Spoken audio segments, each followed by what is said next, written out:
Hello, my name's Sarah and I'm the Project Director here at the Mullaney Fund. Today I'm going to be delivering some training for our new mentors. Hopefully you're here because you've volunteered your services as a mentor on our Mullaney mentoring project. So the first thing obviously I need to say is a very big thank you. I've been working with the programme for the last 8 years and we do work with some amazing young people as well as our volunteer mentors. And I've seen firsthand the positive impact that an effective mentoring relationship can have on a young person. Without our fantastic volunteers like yourselves, it wouldn't be possible for us to support the young people that we do. So thank you very much.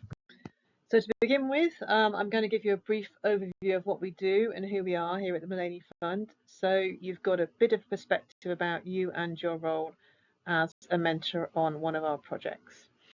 So the Mullaney Fund was established back in 2008 and our overall objective was and is to ensure that every young person is provided with the opportunity to access a career within the STEM sectors regardless of background. Through our projects we seek to directly challenge the barriers that many young people might face in accessing career and training routes into STEM sectors by providing information, advice and guidance as well as positive role models such as yourselves and insights into potential professions. We engage with young people aged 14 to 19 across South Wales in all of our projects, and currently we're working in 8 local authority areas, but we've just opened up to young people across the whole of Wales. We're very grateful to be supported in this through a variety of funders, and this support makes sure that all our services remain completely free for schools and the young people who access them. So at the Mullaney Fund, all our work is founded on our 4 main aims. First, to encourage awareness of the different careers within life sciences, healthcare and science professions. Second, to promote aspirations towards those professions. Third, to increase the motivation and confidence of our service users. And fourth, to expand our service users' knowledge and understanding of their options for employment and training routes into these careers.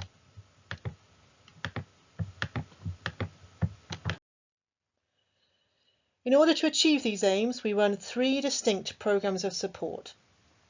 Mullaney Mentoring, which is our main project and what our training is based on today. The Future Routes project, which is a limited scheme of work experience placements that we are able to offer young people through our partnerships with universities, GP practices, hospitals and other organisations. And then finally our Insight Talks, where professionals provide in-school or online talks, sharing their experience and provide insights into specific careers and progression paths. Today we're focusing on the Mullaney e-mentoring project, as this is the programme that you're supporting by volunteering your time as a mentor. So how does it work? Well, initially students will complete a short online registration in which they outline their interests within life sciences or STEM subjects, and this is then used to match them with a suitable mentor. So for example, if a student is interested in nursing, we'll try and match them with a mentor who's a nurse or is studying to become one. Sometimes when demand is very high, we might not always be able to directly match a student based on their interests with a mentor. So it's perfectly possible you may get a student who's not directly seeking to progress within your specific career. But from experience, we know that this is okay and there's still a great deal of useful information and impact that can be had from the conversations during the session. Mentoring sessions will last from between 8 to 10 weeks, with 3 throughout the academic year. And each week, students and mentors will receive recommended weekly themes of support designed to promote engagement and useful discussion. However, the topic of conversation and areas of support are really service user-led and dependent on the direction the mentor and the student decide to take. All of our mentoring takes place on our secure bilingual online mentoring platform, Mentora, meaning you won't have to meet your student in person. And this really is just one example of how we ensure everybody's safety and well-being, which we'll go into later. Additionally, all messages that they send and you send are moderated through the site before being sent, and no personal identifying information is exchanged between the mentor and the student. Again, this allows us to keep our mentors safe and our students safe, while at the same time promoting the growth of useful conversations. Just an extra point, responding to feedback from previous sessions, we've been asked if we could send out what a student-mentor conversation would look like. Unfortunately, no student-mentor conversation will look the same, as everyone is different, but we would advise don't be nervous about this if you take our tips into account, and if your student wishes to and is able to engage, the session will go well. So it's probably useful now for us to take a very brief look at the impact that our work's had on the young people involved. At the Millennium Fund, we're always eager to improve, and our services are shaped by the feedback and input we receive from staff, students and mentors alike, mostly through our exit questionnaires and some focus groups. Over the last almost 8 years, from the percentages on the screen, you can see that through positive mentoring support, the service that you're volunteering to provide has a genuine and very real impact on the young people we work with. So now we're going to talk a little bit more about exactly what mentoring involves, the sort of support you can expect to offer our students, and what makes for effective communication. As ever, if you have any questions during this hour, please don't hesitate to interrupt me. So, on the screen now, we're getting examples of the qualities we look for in a mentor. Now, whilst I won't go through these in turn, especially as the list isn't an exhausted one, it's worth looking a little closer at one or two of these. For example, being positive and enthusiastic might seem obvious, but those qualities are absolutely key in developing an effective relationship with our students. Many of them will be encouraged to engage and be brave enough to ask questions, and so simple things like being enthusiastic and being positive will make a big impact. I've also included some qualities highlighted in red, which is important to remember that you're not. Despite many people assuming that they will be desirable for mentors to demonstrate, it's really important to remember that you're not a counsellor, confidant, friend or an expert. It's paramount that you as a mentor and the students are clear that you're not there to mentor them on mental health issues or to talk with expert detail on every possible topic of support. You're also not able to keep secrets or be their friend. We'll talk about this later and the importance of boundary setting, but establishing these at the start is vital to a successful mentoring relationship. It's really the classic friendly but not their friend approach. One of the best things about our mentoring project is that the students can shape the direction of their conversations, and they may want support in a variety of areas. You can see on the screen some examples of the types of support most commonly discussed during every session. We don't expect you to be experts on everything, obviously, and each week we will send mentors a theme of support. So, for example, if you're mentoring a Year 9 student, we'll say that on this particular week we think it would be good for you to discuss making the right GCSE options with them. We'll then provide mentors with online resources to help you talk knowledgeably about this, and we'll also send partnering resources to the young people to help them engage in meaningful conversations. That said, students may not want to talk about that specific area at that time. And much of the mentoring relationship will depend on your ability to adapt, but also to encourage students to discuss specific topics that you think would be useful for them.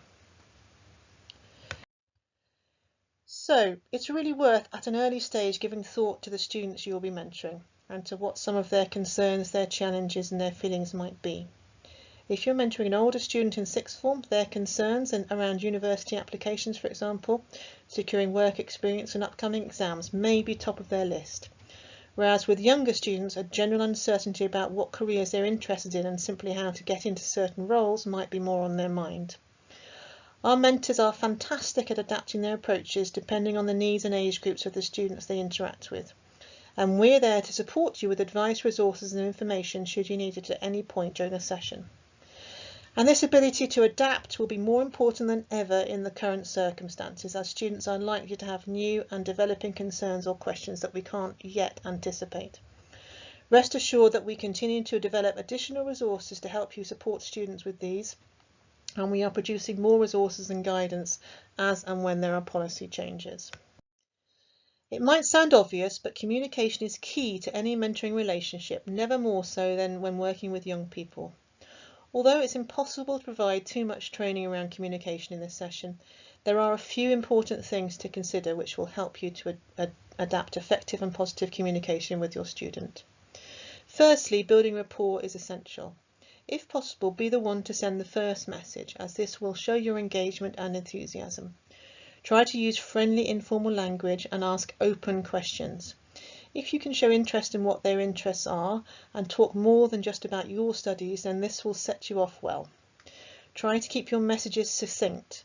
Don't write essays, as this can put some students off at the start. In your initial message, think of including questions which will help you to get to know them.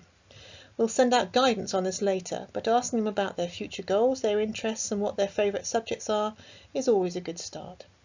It's worth setting clear expectations in the first message also, which we'll talk about in the next slide. Simply try not to overload them with information at the start. Stay friendly and enthusiastic and it should all go pretty well. So let's talk a little bit about setting expectations, because doing so will help to structure the session and foster a positive and effective mentoring relationship. At the start, it'll be worth discussing how often you'll message per week. Students have been told that they have to send a minimum of one message per week, and we also ask that mentors do the same. However, of course, most mentors and students will send many more than one message every week. It will be good to outline the type of support you'll be able to offer and give examples of areas, and consider if it will be helpful to highlight a specific day each week that you'll be sending messages. At some point during the session, it's likely that you will need to help your students to set one or more multiple goals. It's also a really useful thing to do anyway at the start of any session, as this will allow you to help them progress throughout the 8 to 10 weeks in achieving this goal. So if a student decides that their goal is, for example, to become a doctor, then try to deconstruct this goal into more manageable targets. You can focus on turning challenges into positive targets that can help them overcome their barriers.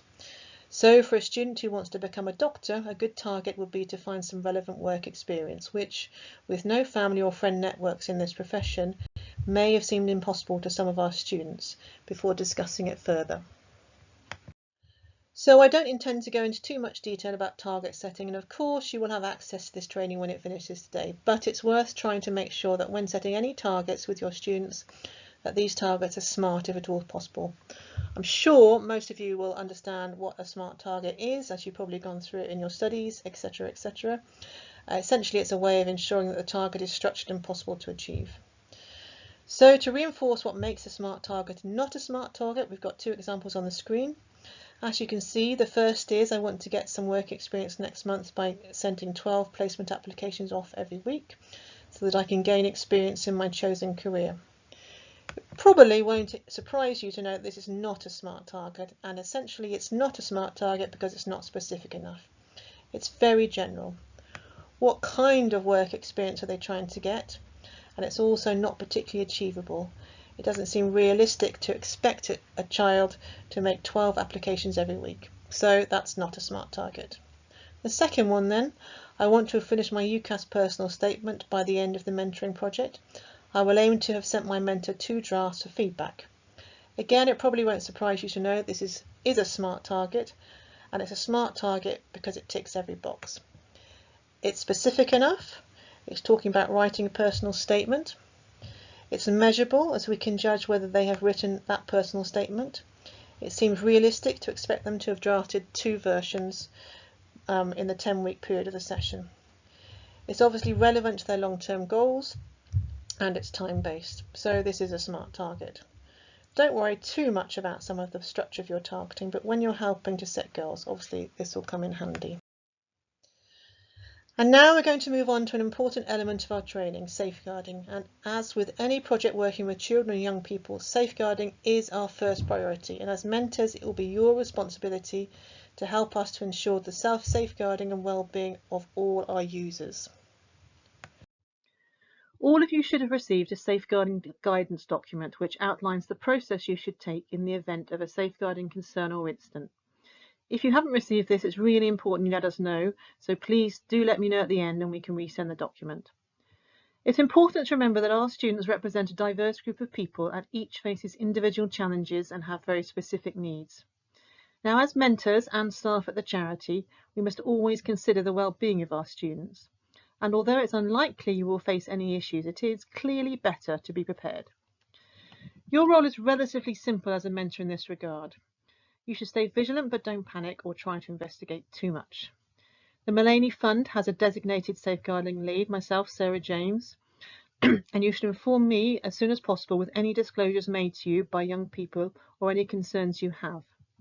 It's not your responsibility as a mentor to decide on whether a child's disclosure warrants a response. You must simply pass on the information. In order to ensure the well-being of our students, and of course you as mentors, it's important that we think about boundaries. And developing and maintaining them is really key to your conversations. Importantly, you should emphasise what you're there to support with and make it clear that the mentoring platform is where all communication should take place. We want to make it as easy as possible for our mentors, and so we do have very clear positions on boundaries. They are that all contact should be limited to the mentoring platform Mentora only and will cease as soon as the session ends. That's not to say we can't send a message for you via email at the end of the session if you've missed the last week or something, but you won't have any direct contact after the mentoring session ends. We also say that no personal information at all should be communicated. So this includes telephone numbers, email addresses, photos, or other identifiable characteristics.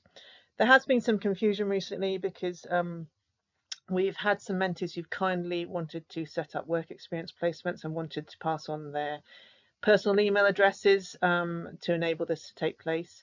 We can't do this, I'm afraid, for anybody, but if you would like to do this, we can pass on contact details for a work experience organisation to the student for you. The platform only includes your first name for similar reasons, and we also say that mentors should never connect or accept attempts to connect with students on social media platforms. It's really as simple as that and ensures that everyone remains as safe as possible. As part of safeguarding, we must consider abuse and indicators of abuse. And although it's highly unlikely that you will be required to deal with any indicators of abuse, it is helpful to be aware of its existence so that you can be vigilant for signs.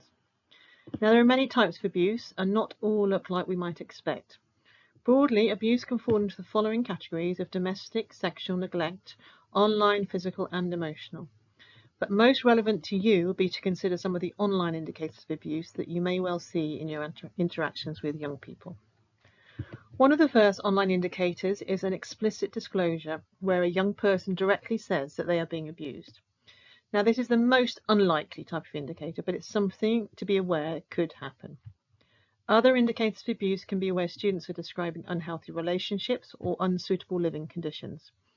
They may talk about being isolated from friends or family, or you may well see a dramatic change in the tone of their messages, or a sudden disengagement from their studies or from goals they were really previously enthusiastic about. Now, this list is designed as a guidance only, and it's not exhaustive by any means. And it's also worth remembering that all messages are moderated, so chances are, if there's a type of abuse being indicated, then we will have caught it already. So you won't have to worry too much about this, but of course, you should always be aware. So let's take a look at what your response should be if, for whatever reason, an explicit disclosure manages to get through the moderation system and you receive a message from a student in which they say they're being abused. Now, it is possible that in the first instance, they would have asked you to keep a secret. And on the screen and in the safeguarding guidance document, there's an outline of the process you should take in the event of a direct disclosure. Initially, keep calm and neutral and explain that you cannot keep a secret and that you will need to tell someone who can help them. This might put them off telling you, but it's important that you don't promise that you can keep it a secret. Next, remember that there's a record of the disclosure already, as we retain all messages sent on our chat space, so you don't need to worry about making additional notes. Remember not to ask any questions or make any judgmental statements. Simply reassure the student that they've done the right thing in telling you and that someone will now be able to help them. Finally, you need to contact the DSL at the Mulaney Fund as soon as possible with this information. If this occurs outside of business hours and you are particularly concerned, you can ring 999 or you can ring the NSPCC number that we've put on the screen shortly. The DSL, with your information, will decide what actions to take and will advise you further. In the slightly more likely event that you develop a concern based on the student's behaviours, then the only thing you really need to do in this instance is contact the DSL as soon as possible and await for advice from us. So just to summarise the safeguarding points I've just made, your role in the programme is you're not a counsellor. You must never give out any personal information, including your number or email addresses. Do limit all your contact to the mentoring platform during the session and never contact with your student via social media. Do have a read of the safeguarding document after this session and ask us any questions if you have any. There is support available, although it's unlikely you're going to face any issues. Obviously, the first point is the platform moderation. We also have our designated safeguarding lead and the safeguarding document, which you can refer to if you need to. The DSL can be contacted during office hours. Also, in extreme circumstances, the NSPCC can be contacted outside of office hours if you have a concern, and all the details are on the screen there. Just to make a final point about confidentiality, to ensure the safety and well-being of students and mentors, the Mullaney Fund have access to all conversations, and it's really important that you maintain your students' anonymity and you don't discuss the content of your conversations outside of the remit of this project. As a reminder, you'll have access to this training after the event, but contact details for the DSL and for the NSPCC out of hours hotline are now on the screen, and it's probably worth making a note of them somewhere so you can access them if you need to. So now that we've covered safeguarding, and you hopefully anyway feel a little more informed about how we ensure safeguarding of our students, we can move on to familiarising ourselves with the new e-mentoring space that we've developed. So we're very excited to have recently completed the development of our own in-house bilingual e-mentoring space, Mentora. All of our mentoring takes place on this secure platform, which is managed by the Mullaney Fund. It's a relatively new development. We piloted it in the summer of 2022, so it's been around for about a year, and we've made changes in relation to feedback. But please do tell us about any problems, because some are popping up occasionally, as soon as possible, and preferably by email. So how do I join Mentora Mullaney? You're able to download the Mentora Mullaney app from either Apple App Store or Google Play sites. But if you prefer to work on a desktop or laptop, you can use the link that's on the screen. All mentors will have set up a Mullaney Fund account when they registered as a mentor using an email and password. And you should use this email and password to sign into the Mullaney Fund e-mentoring space. And then you'll be automatically matched with your student or students on the platform, ready to chat. It's as simple as that. So on the screen now, you can see the various channels that you will see once you've logged into Mentora. The first one is Mullaney notifications, and this is where you can read weekly information and access any resources that are sent out by the Mullaney Communication Officer to support what you're doing. The second channel, Admin Assistance. This is a route to ask any questions to the Project Communication Officer, and you'll also receive your responses to any questions you've asked here. Below this, you can see that this particular mentor has two students, Kian Shoned and Jemima. You click on the name of your student here to access the chat space. And obviously you click on the name of the one you want to talk to and write the message in there. Please note that you will get both email and notifications via the app if you're using it when you receive a message from your student or from admin, so you should be kept up to date in terms of their communication. We've tried to anticipate questions and answers about using Mentora Mullaney, and we've put them all on our website, and they can be accessed at the address on the screen now. But if you have any further questions, please do not hesitate to get in touch. So I've talked a little bit previously about our moderation system, which is in place for safeguarding reasons, and I'm going to go into it in a little bit more detail here. For safeguarding reasons, all the messages you send your student will go through an automated filter before they're sent to your student. Certain words or symbols or numbers will flag up to administrators as risky. So if your message contains one of these words, the Mullaney team will need to review it before it's sent to your students. Common and usually non-problematic examples in English and Welsh include meet or email, or at Hotmail, etc. for an email address, or mental. And swear words in both English and Welsh will obviously also be stopped, as will telephone numbers. All attachments will enter into moderation as well as all links, just so we can check them over and check there's nothing which is going to cause a problem. Just to say though, it really is impossible for you to guess all the words which might cause a message to enter moderation, as the list is very, very long. So please, please don't worry too much about it. The admin team put through non-problematic messages to your students really as soon as possible. And obviously you will be informed if your message needs to be modified. Although the admin team do have the power to modify your original message, i.e. take out a telephone number to speed things up a little bit. Please don't worry also if you put something in which ultimately you just forget that you shouldn't do, you shouldn't have done, because everybody does that. We're all very busy and our minds wander sometimes, so please don't worry about that. We'll sort it out as quickly as possible. So as I said, as soon as you have a chance, please do log into the platform so that you have time to explore it before the students start engaging with you. But now, talking of that, we're going to discuss a little bit more about engagement and what to expect from our students. As a mentor, it's really helpful to remember that not every student is the same, and the nature of their age and the fact that they will often have many other commitments mean that not all of them will immediately engage with the mentoring when the session first starts. Now, we do ask that students and mentors send each other a minimum of one message per week, but that doesn't always happen, and it's actually often very likely that you'll send many more. But this is the minimum that we're working towards. It's perfectly possible that you may not receive a response to your message in the first week from a student, and it's really important actually not to be afraid to send a follow-up message. Our students can sometimes be very distracted. They've got a lot going on in their lives, and so if they see a follow-up message from you, and this can often be the prompt they need to respond and start engaging with the project.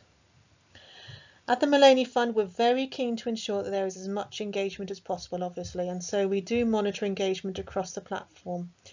Every week, Mullaney Fund staff will work with school staff.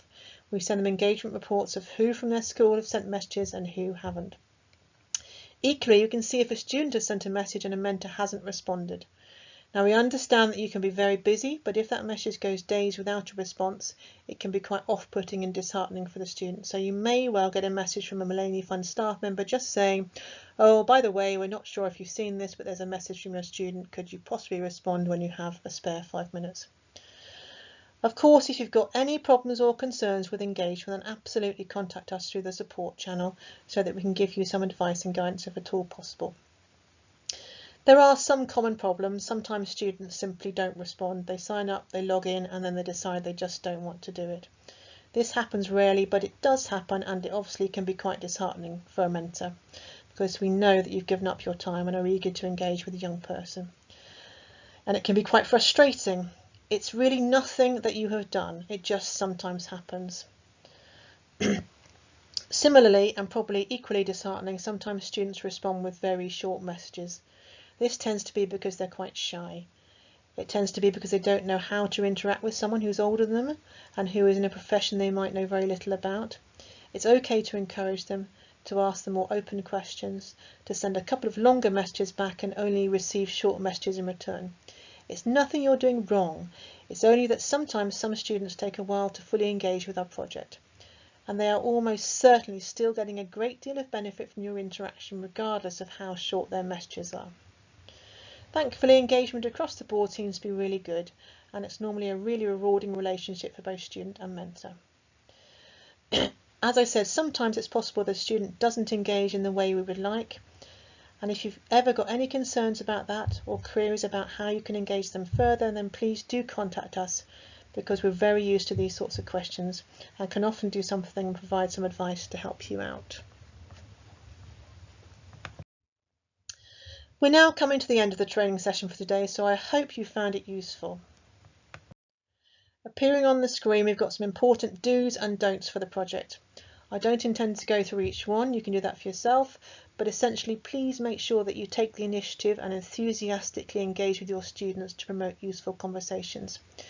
Your experiences will be hugely beneficial and inspirational to our young people, so don't be afraid to use them. Even if you're talking to a student who isn't directly looking to progress in the career that is yours, you can still be incredibly inspiring and promote aspirations and confidence within that person. Log in and keep contact regular and consistent, and always make use of the support channels should you need to talk to us. Remember never to divulge any personal details, to always be aware of safeguarding, and try not to expect lengthy prose by way of response to your questions. We are, after all, dealing with teenagers. We know that mentoring has a very real impact on the young people who use our services, and we are so grateful for the time and effort that each and every one of our mentors contributes to our project. Without you, your experiences and inspiring journeys, we simply wouldn't be able to improve aspirations, raise awareness and increase the confidence of young people we work with. So a massive thank you from all of us at the Millennium Fund, and we hope you enjoy it as much as previous mentors have. So that's the end of the training session. Please do feel free to exit the window now if you have no further questions, but if anyone does, just turn your mic on and ask away. Thank you. Enjoy the mentoring session and the best of luck.